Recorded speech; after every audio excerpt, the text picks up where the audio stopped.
Hello, everyone. Welcome back. Today, we want to introduce exponential functions and we'll explain what they are and give you the basics of those. So our goals will be to understand the definition of an exponential function and its basic properties, and make sure you can also graph them, including some basic transformations I've covered in other videos, and then be able to evaluate exponential expressions. Talk a bit about that and about using your calculator.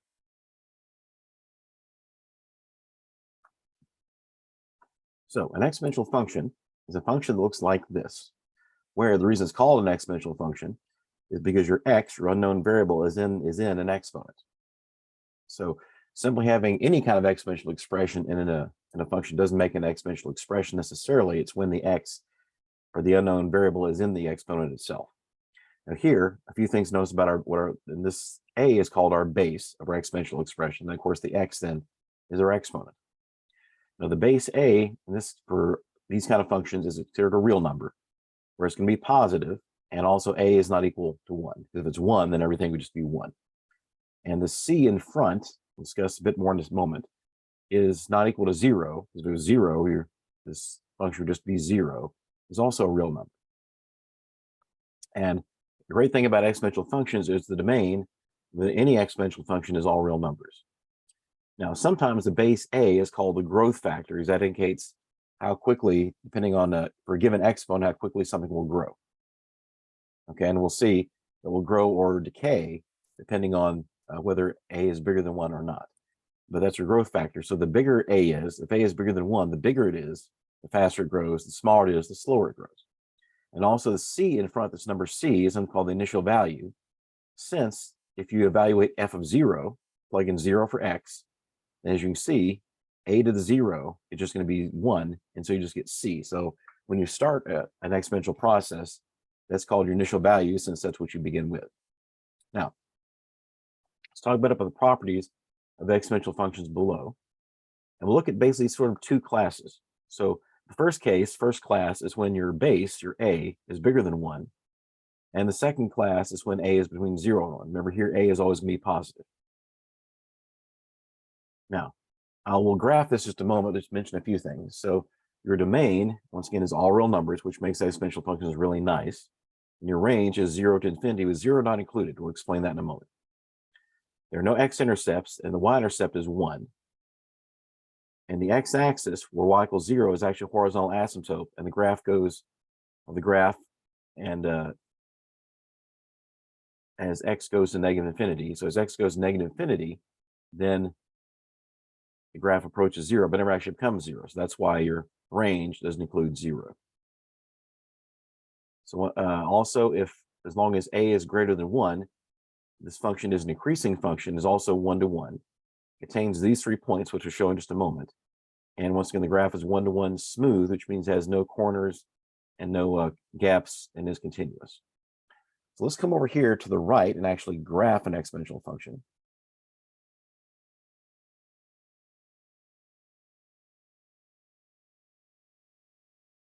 The graph, we'll start with this basic one. So f of x is equal to a to the x. I'll give you the general case first, then we'll look at some more specific examples.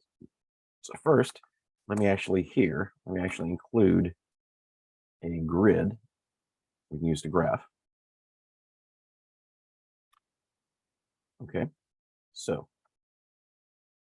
let's pick, in this case, I'm going to pick a different color for the first graph. Let's make this blue.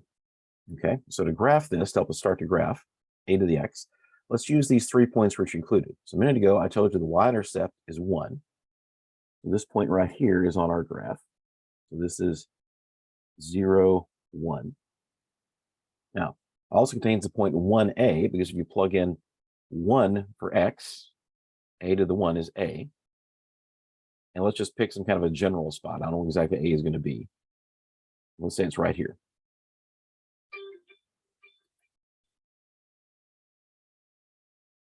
So this is 1a, oops, a.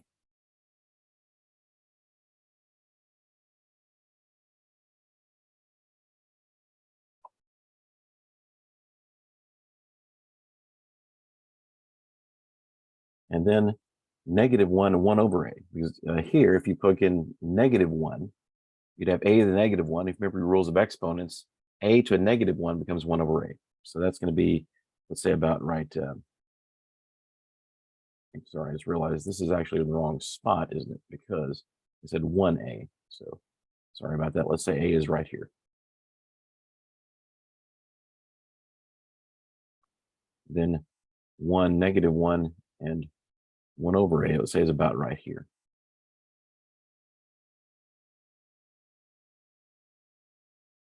Set of rooms. The base of the basic graph looks something like this.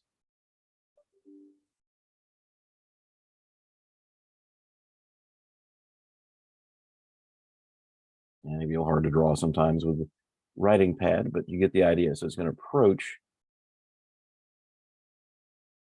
okay, the y-axis without ever touching it. So this is so y equals 0 is a horizontal, abbreviate that for horizontal asymptote.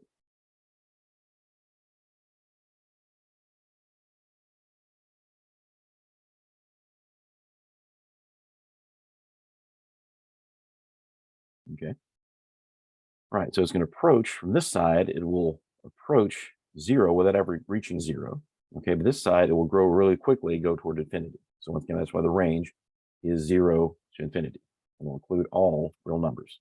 The domain will include all real numbers.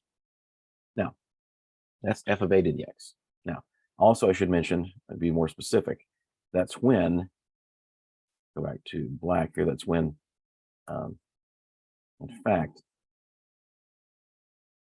let me actually make this the same color as the graph, that way we can distinguish them. So this,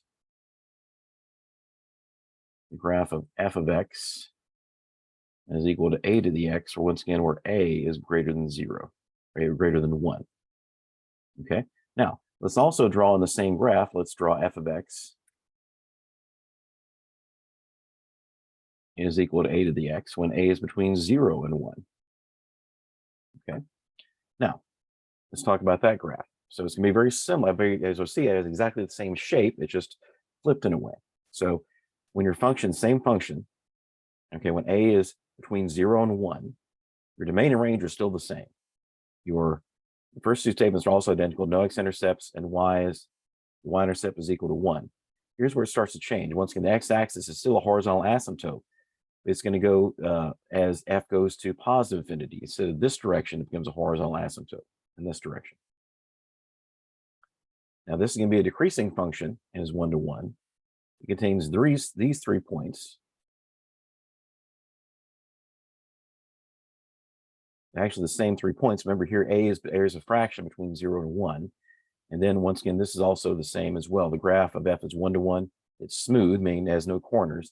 And it's continuous. This has no corners or gaps. So this will look like this. So first off, the y-intercept is still the same.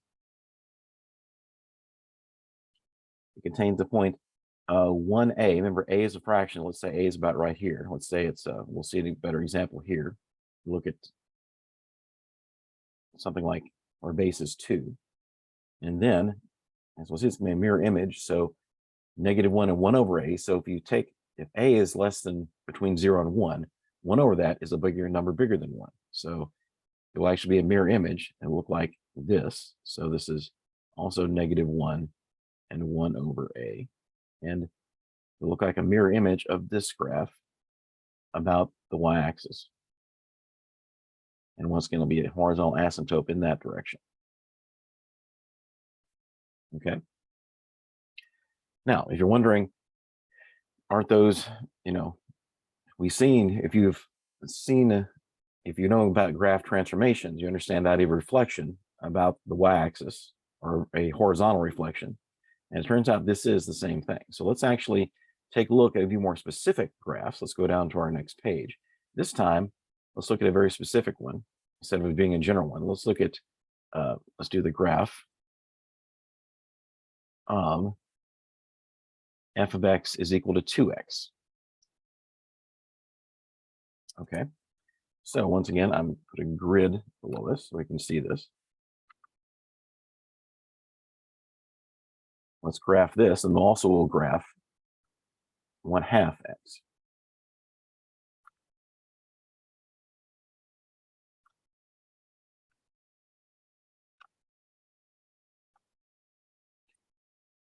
So if we graph this,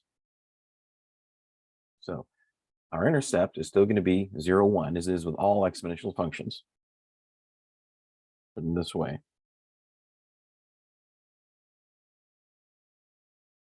Now, if we plug in 1 for x, that'll make it 2 to the first, or 2. So this point right here will be on our graph, 1, 2.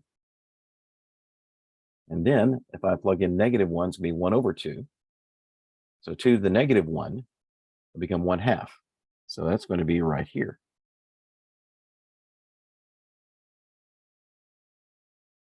And so this graph then, once again, is a horizontal asymptote this direction. And we will come up and look like that. Let's go those, see those, and of course you can find other points as well, but those, you get an idea of those 3 points. Okay, and once again, our y-axis is a horizontal, our x-axis is a horizontal asymptote as y goes to negative infinity.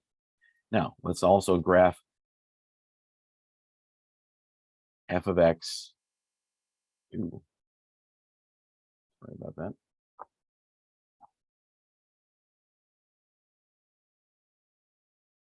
Let's graph f of x is equal to 1/2 x.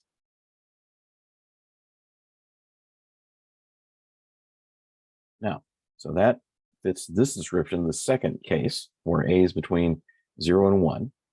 So like before, our intercept is still 0, 1.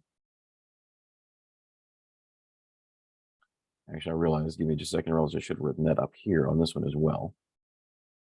Doesn't really matter, but still have a 0 and 1 right there. Let's go back here. Now, the other point, so if I plug in 1 for x, it gives me 1/2.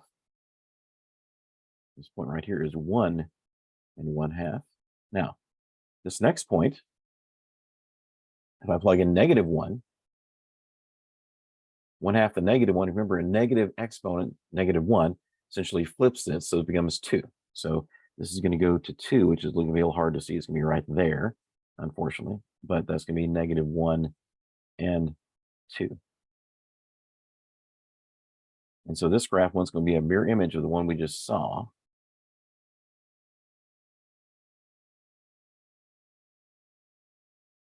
And we have a horizontal asymptote here as y goes, this case, to positive infinity.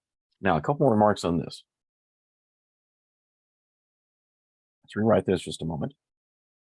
F, in fact, let me just go back to the black pen.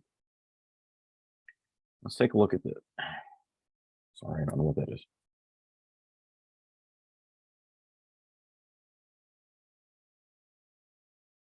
So if we look at f of x is equal to, let's start with 1/2 x, as we just did. Now, if you're familiar with rules of exponents, then I can break this up. I can make this, since we have a fraction to an exponent, I can put this as the numerator to the exponent and the denominator to the exponent. Now, 1 to the x is always going to be 1.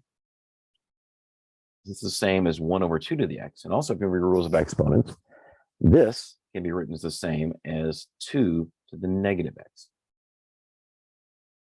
So this is identical to that. And also, if you remember transformations, this is a reflection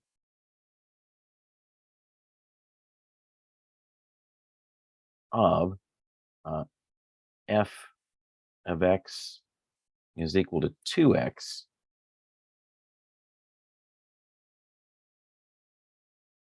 about the y-axis. So if you've seen reflections before, that's what happens. So it's a reflection about the y-axis. So imagine if I was able to take the y-axis here, just simply twist or switch this, flip this graph around, the blue graph around, it would become the red graph. Also flip the red graph around the y-axis, it would become the blue graph, the reflections of each other. Now, let's look at a few more examples of reflections or of transformations.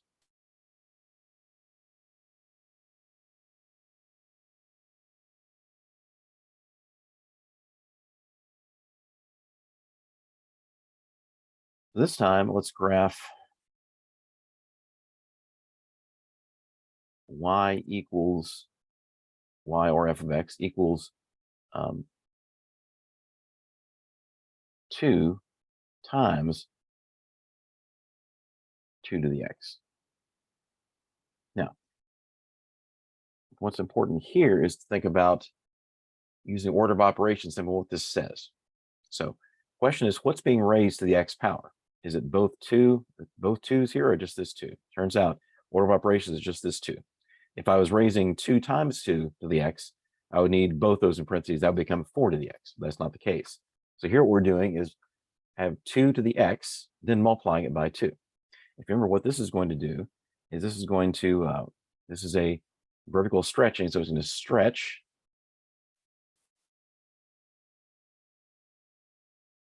f of x equals 2x vertically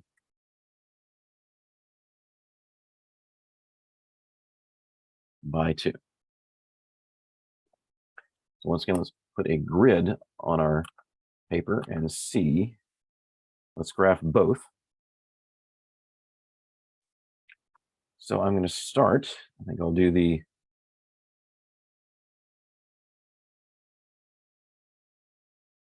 blue graph. I'll once again do to the x.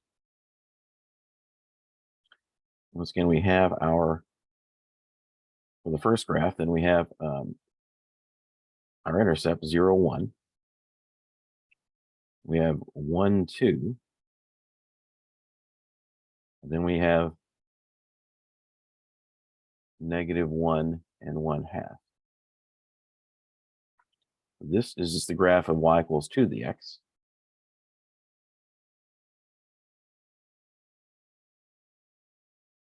Now, I want to do this. Okay, so remember and I'll actually do this in red. Remembering the rules for transformations, once again, this is a vertical stretch by 2. So what I do is I just multiply all of my y coordinates. The x coordinates stay as they are. Multiply all my y coordinates by 2. Okay, so 0, 1, it goes to 0, 2. 1, 2 goes to 1, 4.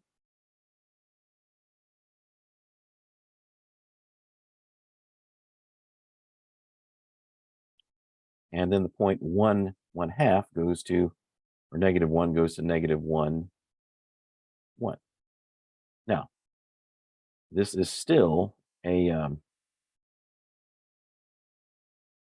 this case, this is still a horizontal asymptote here at 0.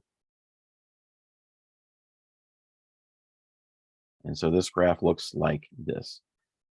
So this is y equals 2 times 2 to the x.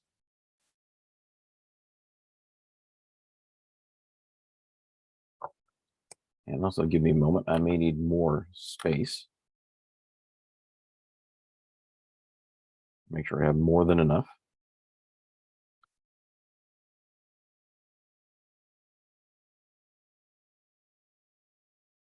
Here, next, let's quickly take a look at,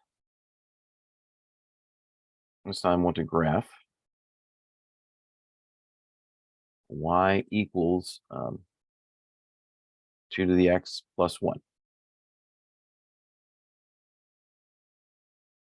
Now, remember, once again, what this will do is gives you a vertical shift. So this is going to shift. Let me check something before. This is going to shift the graph of f of x equals 2x up 1. Let's see what that looks like. Especially, I want to include this because see the effect on the asymptote. So let's go right here. Now, once again, I'll graph the original in blue and then the new graph in red. So let's get to my same 3 points here. So 0, 1.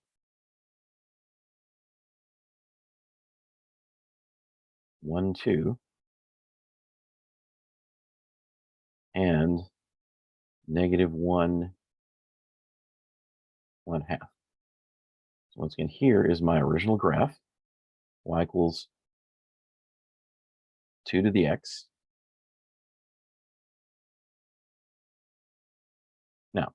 I graph this, or this is shift up, so it doesn't change the shape. The shape is exactly the same, and everything moves up 1. Actually, I realize I need to. No, I don't want to do that.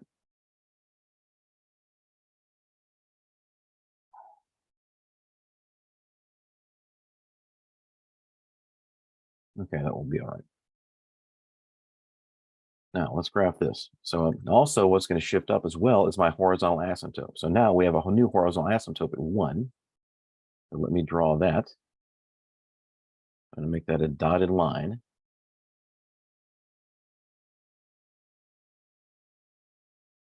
This is y equals 1, and that was my horizontal asymptote.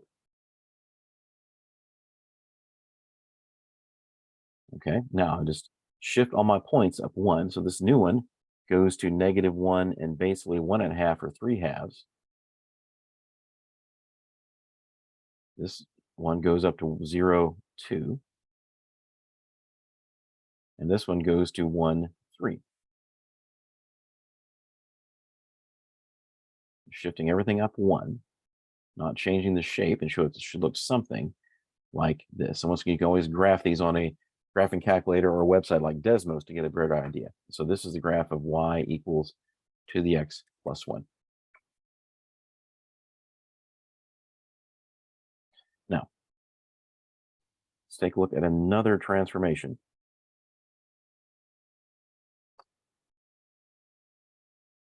And this time, I want to do a horizontal shift. So let's say this time I want to graph y equals 2 to the x minus 1. So recall what this will do, since it involves just the x here, this is going to shift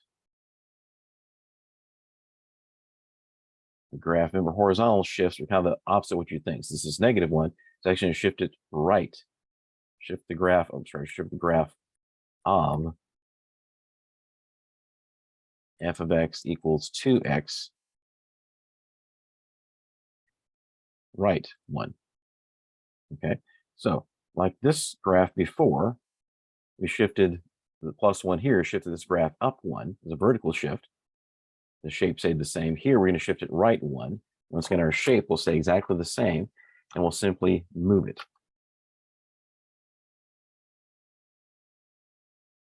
Once again, I'll draw my original in blue.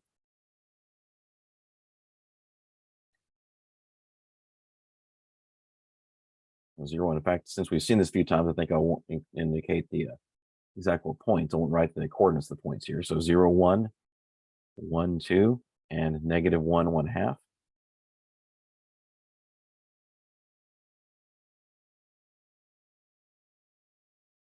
Now, well, actually, I will, because I actually need to use those. So this is going to be -1, 1/2. This is 0, 1, and this, of course, is 1, 2. Now, what this does is it doesn't affect our y coordinates, it only affects our x coordinates. And I'm going to add 1 to each one of our x coordinates to shift them all to the right 1. This point at -1, 1/2 now goes to, in red,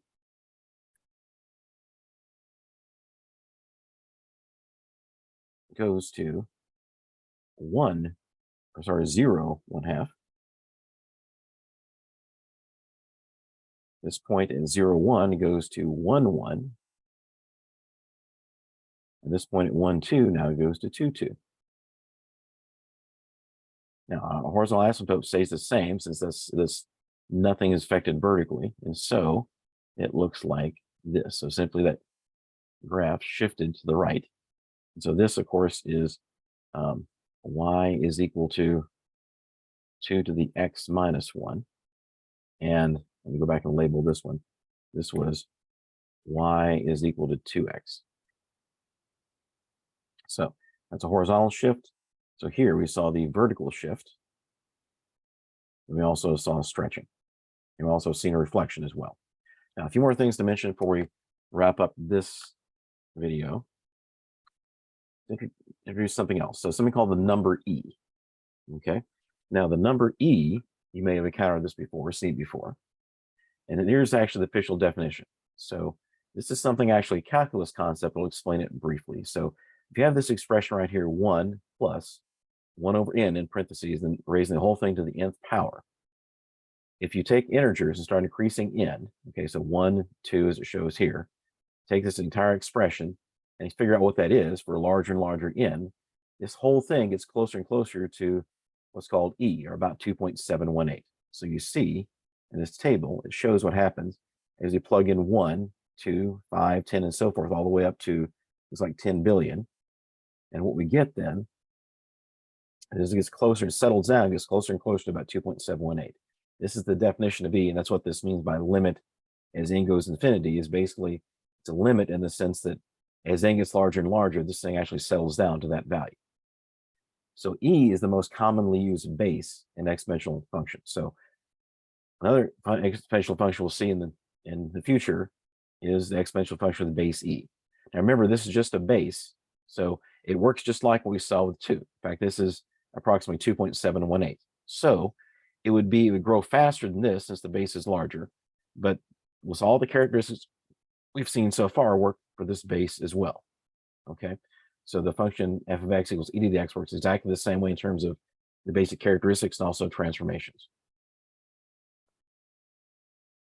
All right, one more thing I want to say about evaluating functions is on your graphing calculator or computer, you should have a exponential function. So a lot of times to evaluate an exponential function, you have to use a little kind of like rooftop function. So let's talk about evaluations before we wrap up. Sorry, once again, I don't know what there that came from.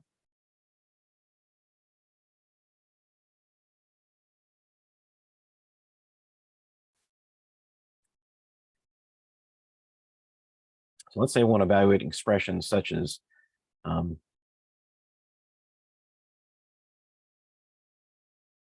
2 to the 7th. Okay, so to do that, then what you'd plug in would be just, of course, the number 2. Then you should have some button like this. Looks like a little rooftop. Do that in 7, and that will give you 2 to the 7th. And if you plug that in your calculator, then 2 to the 7th, actually, I don't remember what that is right now. So 2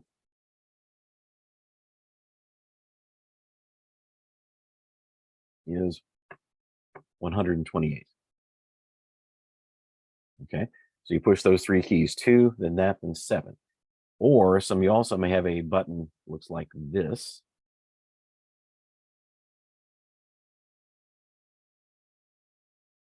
So you may push 2. Then there's a button that looks like this, X, Y. So you push 2 to give you the base, then push that. Then your next button will be 7, and then that will also be 128. Now, if you want to do 1/2, for example, 1/2 or a fraction to say, let's say 1/2 to the 7th.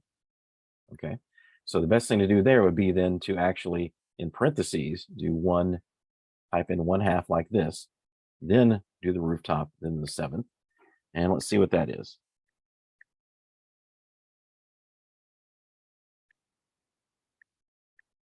Okay, then that is a much smaller number. That's going to be approximately, use squiggly lines for approximately 0.0078.